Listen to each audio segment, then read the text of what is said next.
Bueno, hermanos, hoy vamos a ver algo que es como una foto de la iglesia primitiva, como una foto de la iglesia primitiva. Vamos a Hechos 2, 41 al 47. Hechos describe muchas situaciones, también ayuda a madurar algunos conceptos y contiene el nacimiento de la iglesia, como la conocemos, ¿no? Y en el pasaje de hoy podemos ver lo que sucede cuando nace la primera iglesia, la iglesia de Jerusalén. Hoy vamos a ver algunas características del nacimiento, de los inicios. Por lo tanto, características de una iglesia sana. ¿Sí? Características de una iglesia sana. Fíjese en Hechos 2, 41 al 47.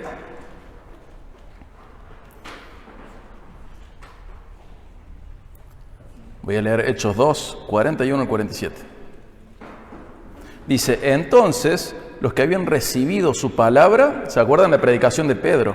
Los que habían recibido su palabra fueron bautizados y se añadieron aquel día como 3,000 almas y se dedicaban continuamente a las enseñanzas de los apóstoles, a la comunión, al partimiento del pan y a la oración.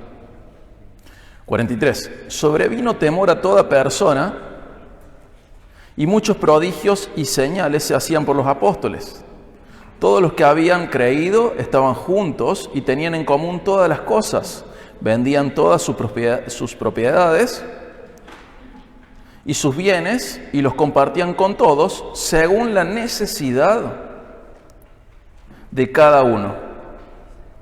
Día tras día continuaban unánimes en el templo y partiendo el pan en los hogares, comían juntos con alegría y sencillez de corazón, alabando a Dios y hallando favor con todo el pueblo. Y el Señor añadía cada día al número de ellos los que iban siendo salvos.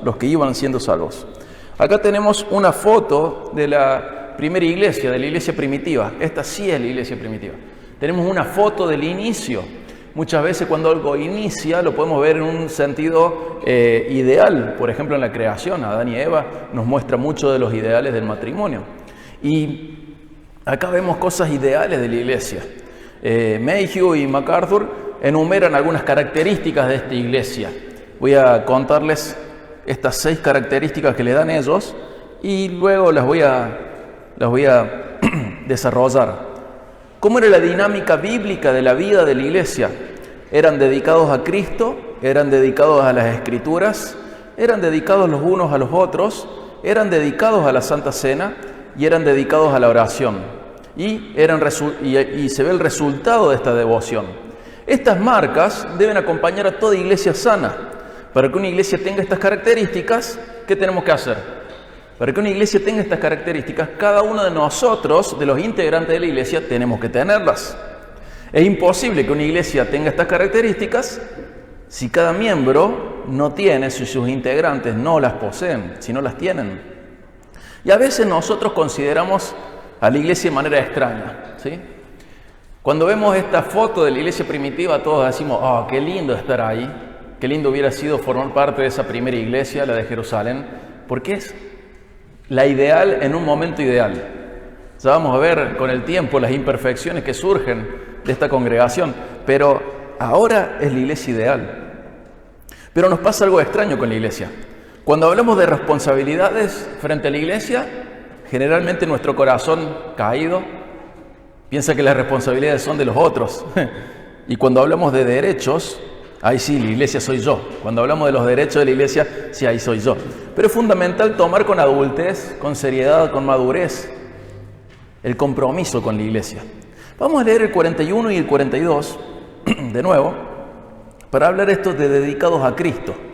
Dice, entonces, los que habían recibido su palabra fueron bautizados y se añadieron aquel día como 3,000 almas y se dedicaban continuamente a las enseñanzas de los apóstoles y a la comunión, al partimiento de pan y a la oración.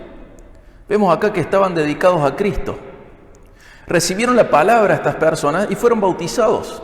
Y el recibimiento de la palabra, cuando es de verdad, cuando es interno, trae manifestaciones externas. En este sentido, al oír y creer en Cristo, ellos fueron bautizados.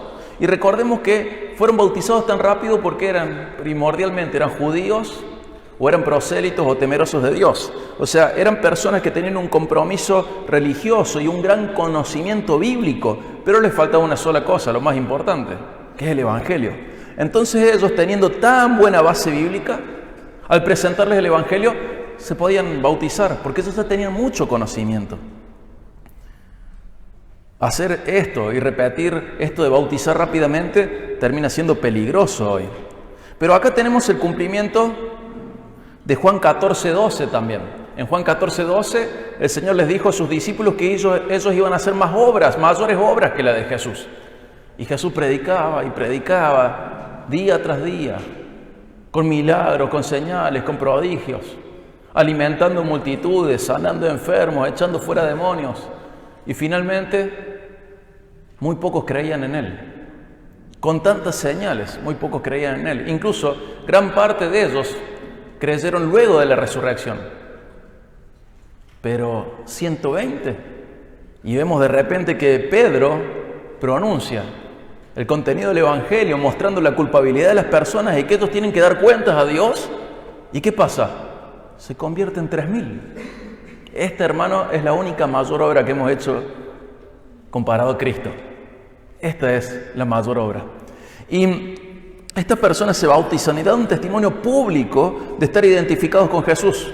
Los judíos tenían una especie de bautisterio en muchos lugares diferentes, que era para el lavamiento, para la purificación. Entonces los cristianos pudieron aprovechar eso para que la logística no fuera tan complicada la del bautismo. Sea en el río, sea en estos pequeños bautisterios que había en muchos lugares, fue más o menos rápido. Y de repente 3.000 son bautizados. 3.000 nuevas personas. Jesús nunca vivió eso, de predicar y que 3.000 se añadan al pueblo de Dios.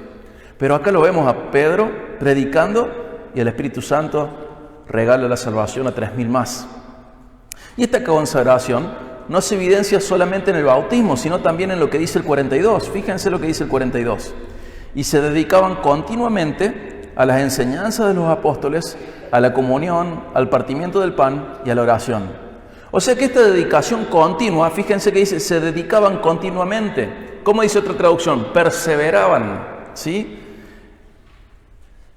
¿De qué nos está hablando esto? Que no es algo ocasional, ni tampoco es algo frecuente, es algo permanente y duradero. Ellos perseveraban en esto, se dedicaban continuamente a esto. Sería bueno repasar la parábola del sembrador y recordar, está en Marcos 13, pero recordar de que todos los terrenos recibieron semilla, pero solo uno dio fruto. Comprender que esta gente está dedicada a Cristo permanentemente. Acompáñame a Juan 8:31, rapidito, Juan 8:31.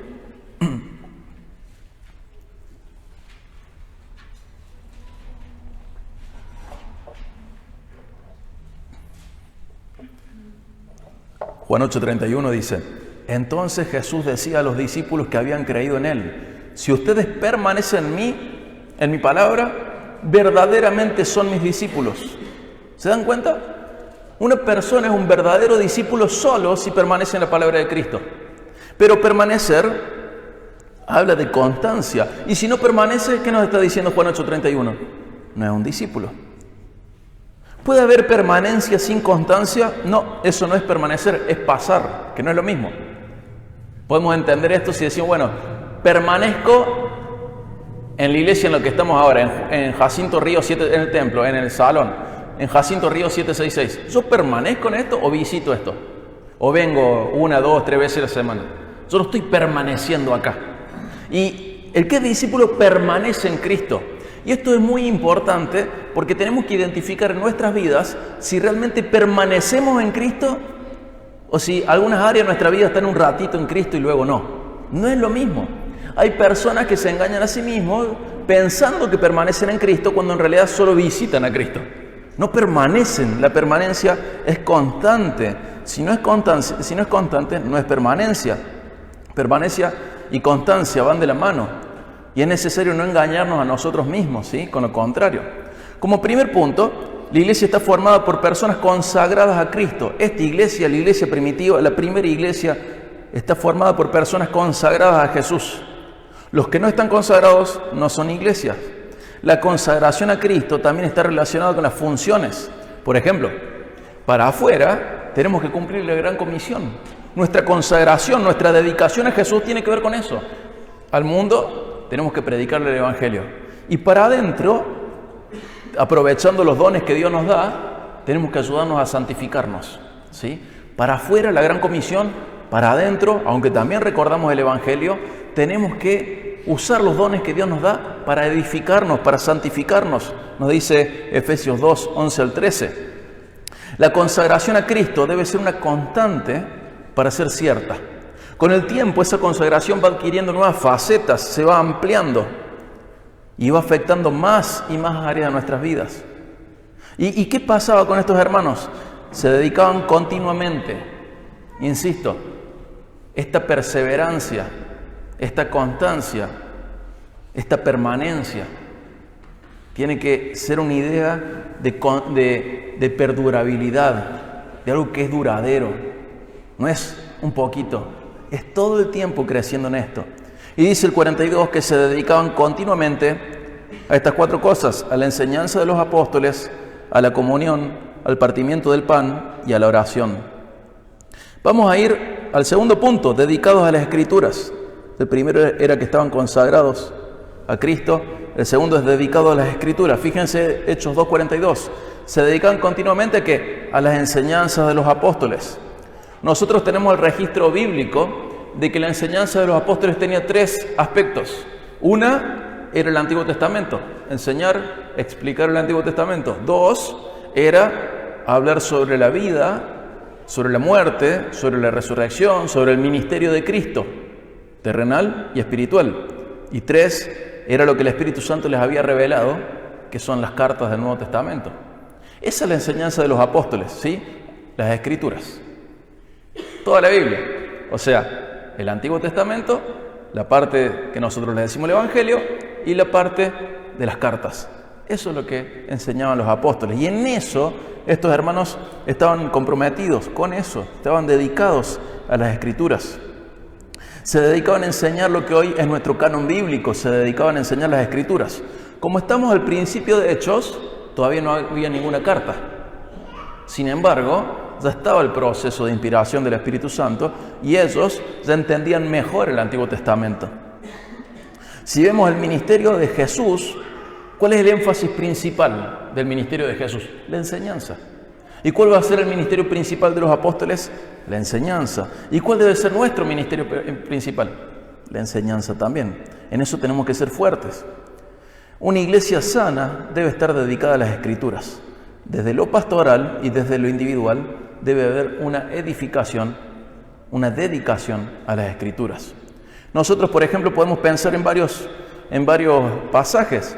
Los leo rápido, pero 1 Timoteo 4:13. Pablo le dice a Timoteo: entre tanto que llego, ocúpate de la lectura de las Escrituras, la exhortación y la enseñanza. 1 Timoteo 4:13. En 2 Timoteo 4, 1 al 2, Pablo le dice a Timoteo algo muy fuerte por cómo pone de testigo a Dios mismo. Dice 2 Timoteo 4, 1 al 2. En la presencia de Dios y de Cristo Jesús, que ha de juzgar a los vivos y a los muertos, por su manifestación y por su reino, te encargo solemnemente. ¿Cuál es el encargo? ¿Se acuerdan? Predica la palabra. Insiste a tiempo y fuera de tiempo, amonesta y reprende y exhorta con mucha paciencia e instrucción. Vemos que el ministerio pastoral tiene que estar marcado por la predicación de la palabra. Es decir, bueno, y los miembros, Colosenses 3:16, ¿se acuerdan? Que mora en abundancia la palabra de Cristo entre ustedes. Entonces vemos que la enseñanza, la dedicación a las Escrituras, el compromiso con las Escrituras, es una marca de una iglesia sana. Es lo que estaba viviendo la iglesia de Jerusalén y es lo que deberíamos vivir nosotros, no solo en lo pastoral, sino también en lo individual. Cada individuo debe aportar esto.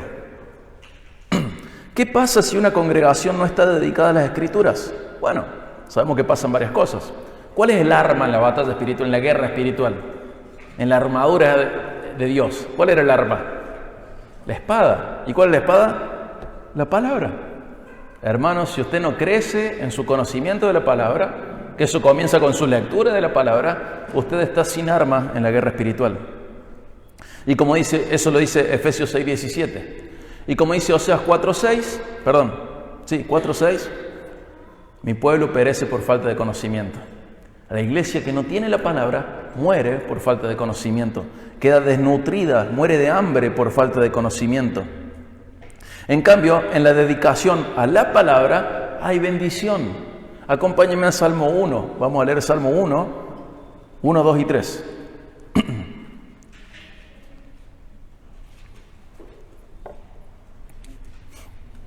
Salmo 1, 2 y 3. Cuán bienaventurado es el hombre que no anda en el consejo de los impíos, ni se detiene en el camino de los pecadores, ni se sienta en la silla de los escarnecedores, sino que en la ley del Señor está su deleite, y en su ley medita de día y de noche. Será como un árbol plantado junto a corrientes de agua, que da su fruto a su tiempo, y su hoja no se marchita. En todo lo que hace, prospera. ¿Vieron? ¿Quién es esta persona? Aquella persona que en la ley del Señor está su deleite. Aquella persona que disfruta de leer la Biblia. Dice, a esa persona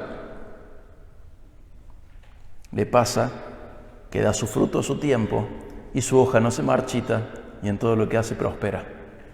Fíjense si habrá bendición en dedicarse a la Escritura. Por un lado, tenemos la espada en la guerra espiritual. Por otro lado, evitamos morir de hambre espiritual por falta de conocimiento. Y por otro lado, el Señor promete bendición del tipo que Él quiera, pero promete bendición para aquellas personas que tienen su deleite en la ley del Señor. ¿Cuándo podemos hacer nuestro deleite en la ley del Señor? Cuando la entendemos bien. No está diciendo el que lee la Biblia, sino el que disfruta leer la Biblia. Y esto viene a través de desarrollar un muy buen paladar y darse cuenta quién es Dios y qué ha dicho. Y ahí está nuestro deleite. Entonces, punto 1, consagrados a Cristo. Punto 2, dedicados a las Escrituras. Punto 3, dedicados los unos a los otros. En Hechos 2:42 dice, y se dedicaban continuamente, y da varios puntos, y el segundo es a la comunión, a la comunión. Este es otro rasgo de una iglesia sana, es la dedicación a la comunión. ¿Qué es comunión? Bueno, es la unión en común, es la común unión. Pero gran parte de las personas creen que estar en comunión es no estar peleados. Fíjense. Gran parte de las personas creen que estar en comunión es no estar peleado con alguien. Pero es más que eso, es estar unidos. Es estar unidos. No es comunión no estar peleado. Comunión es estar unido al otro. No estar peleados no determina la comunión. Es más, hay personas que huyen de la comunión para no estar peleados con nadie. Hay personas que no están peleados con nadie porque huyen de la comunión. Total, si no nos vemos, no nos peleamos. Si nos esquivamos, estamos en comunión. ¡Qué error inmenso! No es que la base de la comunión es esquivar al otro, es borrar al otro, es eliminar al otro, es estar lejos del otro. La base de la comunión es unirme al otro. Entonces guarda, porque algunas personas creen que están en comunión simplemente porque esquivan a los conflictivos o se alejan de la convivencia en la iglesia. Pero la comunión, a lo que ellos se dedicaban y a lo que nosotros nos tenemos que dedicar, es estar juntos, es estar unidos. Los cristianos tenemos un doble llamado. Vamos a 1 Corintios 1:9. 1 Corintios 1:9.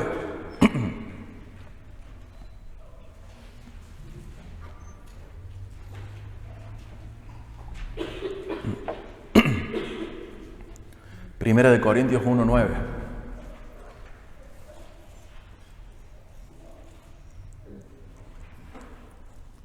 Fiel es Dios, por medio de quien fueron llamados a la comunión con su Hijo Jesucristo, nuestro Señor. O sea, ¿con quién estamos en comunión? Con Cristo, con Cristo. Fíjense, 1 de Juan 1:3 y luego 1 de Juan 4:20. Vamos a 1 de Juan 1:3.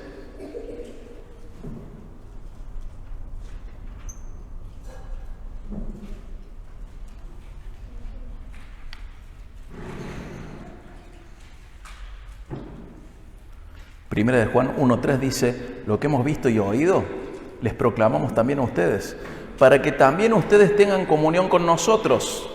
En verdad, nuestra comunión es con el Padre y con su Hijo Jesucristo. ¿Se dan cuenta? Hay una comunión, pero mi comunión con Cristo, que es lo que leímos en 1 Corintios 1:9, también me da comunión con otros, con los que creen lo mismo, con los que están en comunión con Dios. Los que están en comunión con Dios tienen comunión con otros. Y ahí nomás, 1 Juan 4:20, dice, si alguno dice, yo amo a Dios, pero aborrece a su hermano, ¿es qué? Es un mentiroso.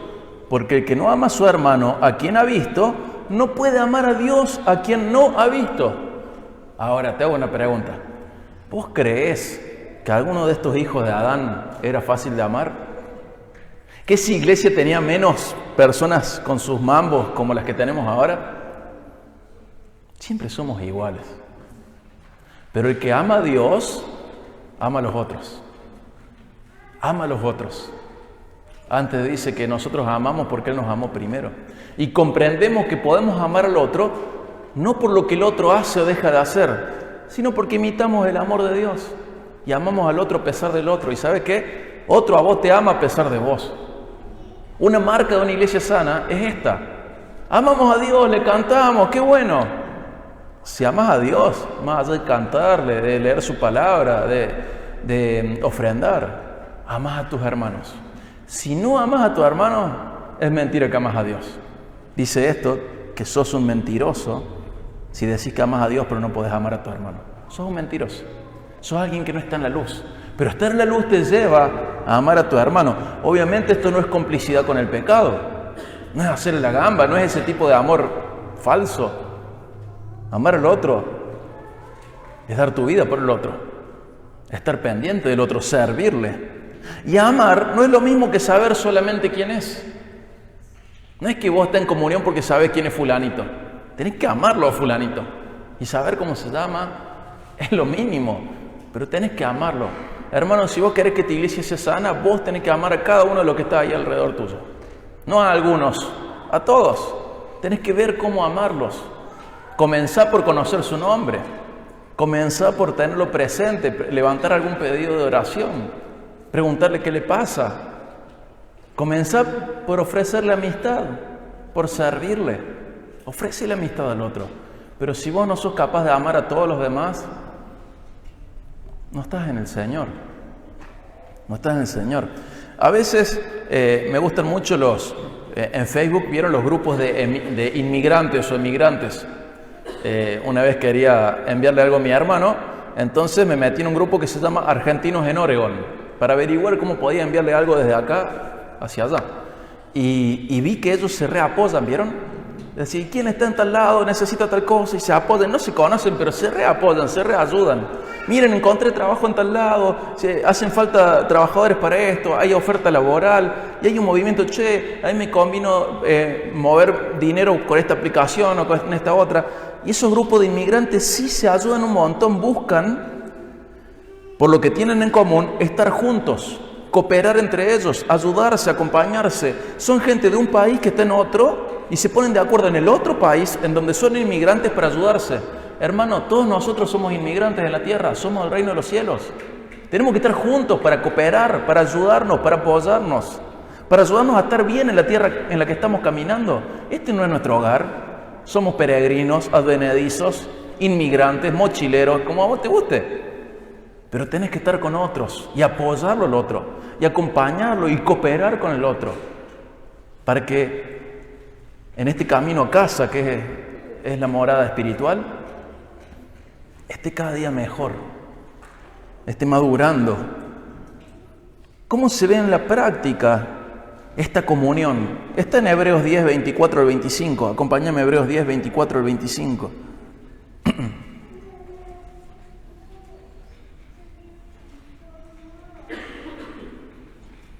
Hebreos 10, 24 al 25.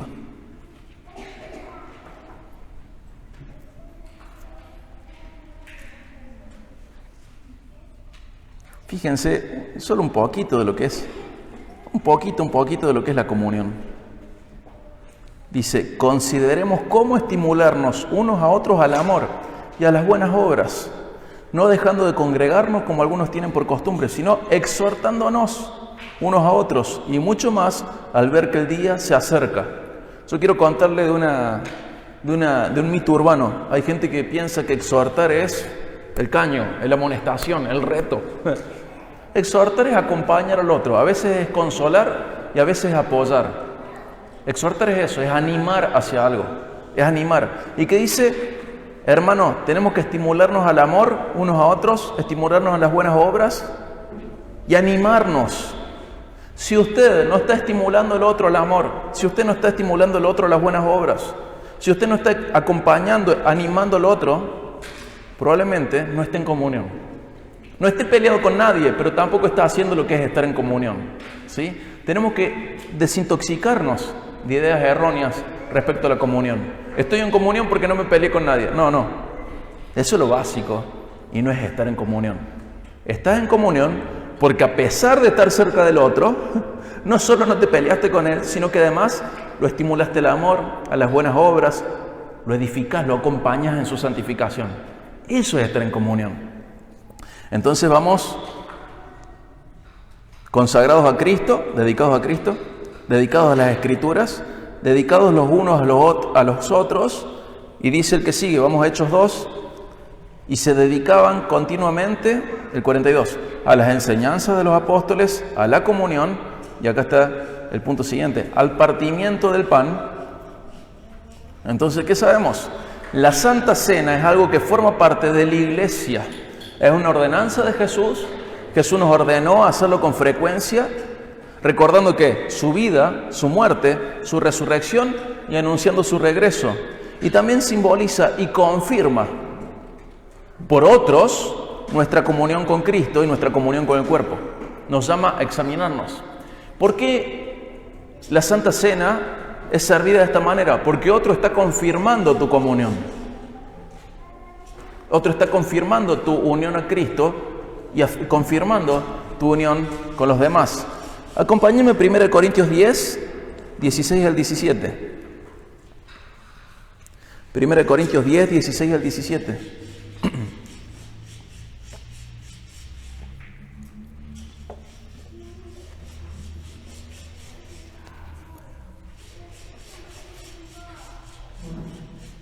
La copa de bendición que bendecimos, ¿no es la participación en la sangre de Cristo? El pan que partimos, ¿no es la participación en el cuerpo de Cristo? ¿Se dieron cuenta? La copa, participación en la sangre de Cristo. El pan, participación en el cuerpo de Cristo. Puesto que el pan es uno, nosotros que somos muchos somos un cuerpo para que todos participemos de aquel mismo pan. O sea, la copa está simbolizando que estoy bien con Cristo y el pan está simbolizando que estoy bien con el cuerpo de Cristo, con el resto. Fíjense ahí nomás, 1 Corintios 1, 27 al 32. Perdón, 1 Corintios 11, 27 al 32. 11, 27 al 32. De manera que el que coma el pan o beba la copa del Señor indignamente será culpable del cuerpo y de la sangre del Señor. Por tanto, examínese cada uno a sí mismo y entonces coma del pan y beba de la copa. Porque el que come y bebe sin discernir correctamente el cuerpo del Señor, come y bebe juicio para sí. Por esta razón hay algunos débiles y enfermos entre ustedes, y muchos duermen, o sea, murieron. Pero si nos juzgáramos a nosotros mismos, no seríamos juzgados. Pero cuando somos juzgados, el Señor nos disciplina para que no seamos condenados con el mundo. ¿Vieron lo que dice? Es un llamado a examinarnos también. O sea, confirmamos que estamos bien con Cristo, confirmamos que estamos bien con su cuerpo y confirmamos que nos hemos examinado y participamos. Ellos, como iglesia, estaban dedicados a la Santa Cena. ¿Qué más nos dice Hechos 2:42? Y se dedicaban continuamente, enseñanza de los apóstoles, comunión, partimiento del pan, que es la Santa Cena, y a la oración. Si nosotros vemos, quédese ahí en Hechos, vemos Hechos, la oración congregacional es una constante en el libro de Hechos. Es una constante. Yo le cuento, por ejemplo, Hechos 1:14, estaban unánimes, entregados de continuo a la oración.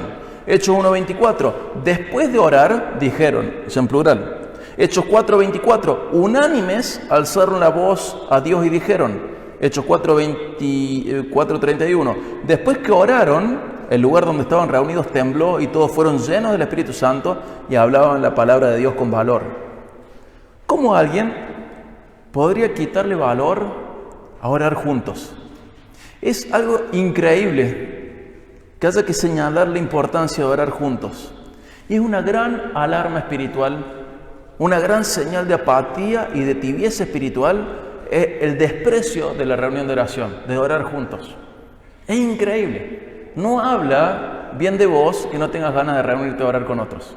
Pero no es porque tenés que agradarle a otro de los humanos. Es porque habla de que vos crees algo de vos que no es cierto.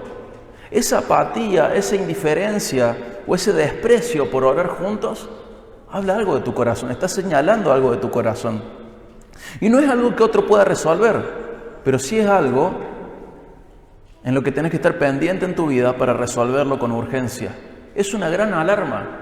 Imagínate que estás en un avión, estás manejando, estás piloteando el avión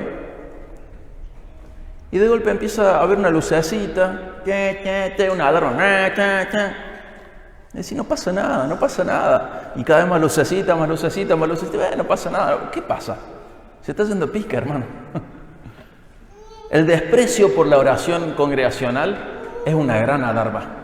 No te interesa orar con otros, estás señalando tu apatía, tu tibieza, tu inmadurez, tu indiferencia a lo espiritual. Es una gran alarma en tu corazón y otro no lo puede resolver por vos.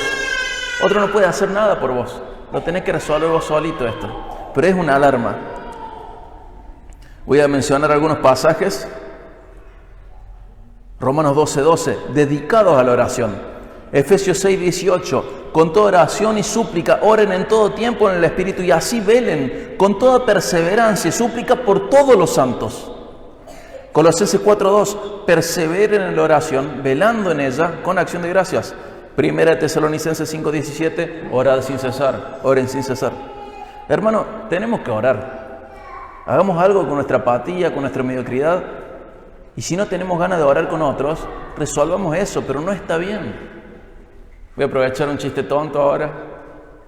No imiten, no hagan una mala hermenéutica de Hechos 3:6. Acompáñame a Hechos 3:6. No hagamos una mala hermenéutica de este pasaje. ¿Qué dice Hechos 3:6? Pero Pedro le dijo, no tengo plata ni oro. No es que no oraba, sino que no tenía oro, el metal, ¿sí? Vos tenés que orar por los otros. No decís, Pedro dijo que ni él oraba. No. Un chiste hermenéutico. Chiste de pastor también. Hermano, tenés que orar. Y cuando vos ves que sentís apatía, indiferencia, desprecio por la oración congregacional, tenés que revisar tu corazón, porque es una gran alarma prendida en tu corazón y no la tenés que hacer con carga.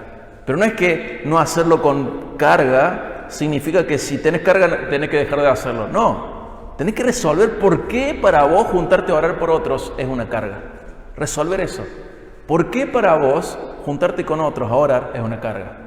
Sabemos que hay hermanos que viajan de muy lejos y es difícil que vengan los miércoles, pero lo mismo. Tenemos que dedicar tiempo a la oración. Es un mandato. Oren sin cesar. Oren sin cesar. Velen con toda perseverancia y súplica por todos los santos. Perseveren en la oración. Es un mandato orar. Y tenemos que solucionarlo si no queremos obedecerlo. Bueno, vimos estas características de una iglesia sana, que son las que está teniendo en su inicio la iglesia de Jerusalén. Dedicados a Cristo, dedicados a las Escrituras, dedicados los unos a los otros, dedicados a la Santa Cena, dedicados a la oración. Y vamos a ver el resultado de esta devoción, el resultado de llevar esta vida de iglesia con estas características. Vamos a Hechos 2.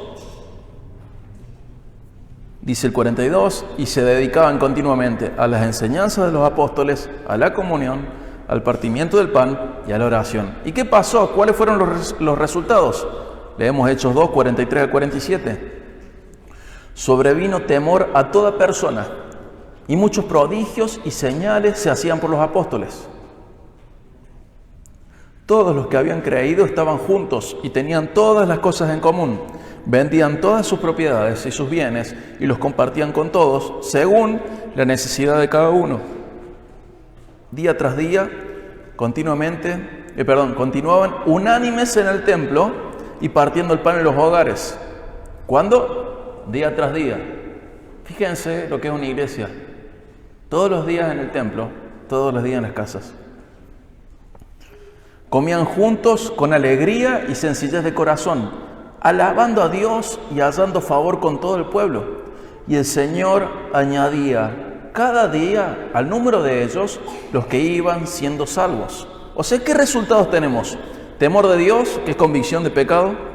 Reconocimiento de la autoridad apostólica y por ende del mensaje apostólico. ¿Vieron que dice que los apóstoles hacían señales y prodigios? Tiene que ver con el final de Marcos 16. Compañerismo, generosidad, solidaridad. Esto es importante tener claro esto, ¿no? La solidaridad es voluntaria y cada uno dispone de su propia propiedad privada. No es comunismo, no es socialismo, es solidaridad. Permanecer juntos. Permanecer. ¿Cuándo? ¿Cuándo? Todos los días. ¿En dónde? En el templo y en las casas. Con alegría, con sencillez de corazón. ¿Sabe qué, hermano? Cuanto usted más maduro es, más sencillo es. Nadie me puede convencer que alguien maduro es complejo. Cuando usted más sencillo es porque más maduro es. La gente compleja va dejando sus caprichos y cada día es más fácil de adaptarse al resto. Sencillez de corazón. Cotidianeidad de ser iglesia. No era algo del domingo. Cada día en el templo, cada día en la casa. ¿Qué hacían en el templo? Oraban la palabra, presentaban el evangelio, oraban juntos. ¿Qué hacían en las casas? Se juntaban a comer y posiblemente en las casas participaban de los símbolos de la Santa Cena. ¿Qué más? Alabanzas a Dios. Y al mismo tiempo, en esta situación, tuvieron buen testimonio frente a los vecinos. ¿Por qué? Porque esta sociedad que nos rodea, al ver una comunidad de amor de unos por otros y de devoción a Dios, resalta frente a un mundo en donde cada uno es su propio Dios. Fíjense por qué tenían buena reputación, porque veían el amor de ellos, no porque la iglesia se adaptaba al mundo, no porque la iglesia se adaptaba al mundo, sino porque la alternativa social de la iglesia resalta en un mundo donde cada uno es su Dios. La iglesia era solidaria, tenía una causa mayor que ellos mismos. Y cada uno dejaba lo suyo, se amaban, se cuidaban, se protegían, eran familia. Por eso comenzamos a decirnos hermanos y hermanas, porque entendimos que somos familia. Deseaban estar juntos, iban juntos a todos lados, todos los días en el templo, todos los días en la casa. Se amaban, pero se amaban de verdad. No es que se soportaban, no es que se veían, que sabían quién era quién. Se amaban. Y uno puede decir, no, pasa que la iglesia era chica. Acabamos de leer que se sumaron 3.000. El problema no es la iglesia grande, el problema es el ego grande. Ese es el verdadero problema. El problema no es la cantidad de miembros de una iglesia, el problema es la magnitud del ego de cada uno. Para hacer esto hay que ser humilde, hay que ser maduro en la fe. El problema no es la iglesia grande, el problema es el ego grande. Todos los días en el templo, todos los días en la casa. Yo sé que la ciudad nos complica por los tiempos, por las distancias. Pero si ni siquiera nos comprometemos a estar en las reuniones básicas, no le echemos la culpa al tiempo y a las distancias. Hay algo de nuestro corazón ahí. Y así, ¿y qué pasa? El 47 nos dice también, estando en este camino, donde pasaba todo lo que acabamos de denunciar, el Señor añadía cada día al número de ellos los que habían de ser salvos, los que iban siendo salvos. Y así debe ser el crecimiento de la iglesia. Dios añadiendo personas a una iglesia consagrada a Dios. ¿Sí? ¿Cómo llega la gente? No es nuestro problema, el Señor la añade. ¿Qué tenemos que hacer nosotros? Dedicarnos a estas cosas. Dedicarnos a estas cosas. Así el Señor hace crecer la iglesia. Y por otro lado tenemos que tener en cuenta que el Señor salva. ¿Y qué hace con los que salva? Los añade a la iglesia, de manera conjunta. Si sos salvo, tenés que comprometerte con una iglesia. No hay en la Biblia una categoría para el cristiano que no se congrega. No la hay. Si sos salvo, tenés que formar parte de una iglesia. Y la iglesia estaba enfocada en ¿qué? En su consagración a Dios. Y Dios añadía a personas para salvación. Cada iglesia sana, de cualquier época, en cualquier contexto, tiene que tener estas características para que sea sana. ¿Y cómo las podríamos tener? ¿Saben cómo podemos tener estas características? Solamente si cada uno de nosotros las tiene. Si no, no. Si no, no. No podemos tener estas características de una iglesia sana si algunos de nosotros las tienen y otros no. Todos nosotros tenemos que comprender la importancia de estar consagrados a Cristo, dedicados a las Escrituras, dedicados los unos a los otros, dedicados a la Santa Cena como Dios merece, dedicados a la oración. Solamente así una iglesia puede estar sana, cuando sus miembros están sanos. Solamente si cada uno de nosotros tiene estas características, podemos darle a la iglesia esta característica. Somos piedras vivas de un templo. Somos templo del Señor, nos enseña 1 Corintios 3 y 1 Corintios 6. Y en uno dice que nosotros, cada uno individualmente, somos templo del Señor. Y en el otro dice que nosotros en conjunto somos templo del Señor.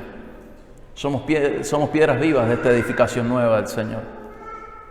Si una piedra está rota, si una piedra está con humedad, si una piedra no es de piedra, ahí está el punto débil de la iglesia. La iglesia puede ser sana solamente si sus miembros son sanos.